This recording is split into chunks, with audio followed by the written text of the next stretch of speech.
Intro muna tayo. Kung bago ka pa lang sa channel ko, pindutin ang notification bell para lagi kang updated sa mga post ko. Huwag din kalimutang mag-subscribe, like, share, and comment sa video ko. Maraming salamat. Isang napakagandang umaga sa inyo mga kamarites. Ayan, dahil full charge ng marites nyo. Ready na ulit makipagsabak sa trabaho. Dahil nga maaga kami ngayong araw at daming kalat ng tindahan namin. Ginawang tambayan siguro yung tindahan namin kahapon pag uwi namin dahil ang daming kalat dito sa loob. At dahil nga sobrang dami ng kalat, kailangan naming maglinis. Ang dami tuloy naming lilinisin gawa ng mga pasaway na estudyante. Ang daming kinalat dito sa aming tindahan.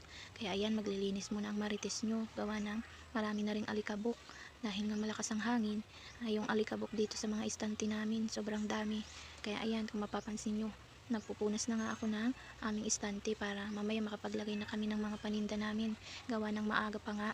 Maaga kami pumasok ngayon gawa ng dahil half day lang. Kailangan namin agahang pumasok para makabenta ng madami. Gawa ng marami ding bumibili pa ganitong umaga. Kaya ayan, kung mapapansin nyo, naglalagay na nga kami ng mga paninda namin. Hindi nga kami nagluto ngayon ng luto na ulam gawa ng half day lang. Hindi nabibili yung mga lutong ulam namin. Kaya mga snack lang ang aming dala ngayong araw. Dahil nga hanggang May, pagtapos ng 4th quarter nila, baka wala na ding pasok dahil mag-aasikaso na din ng mga estudyante para sa mga completers.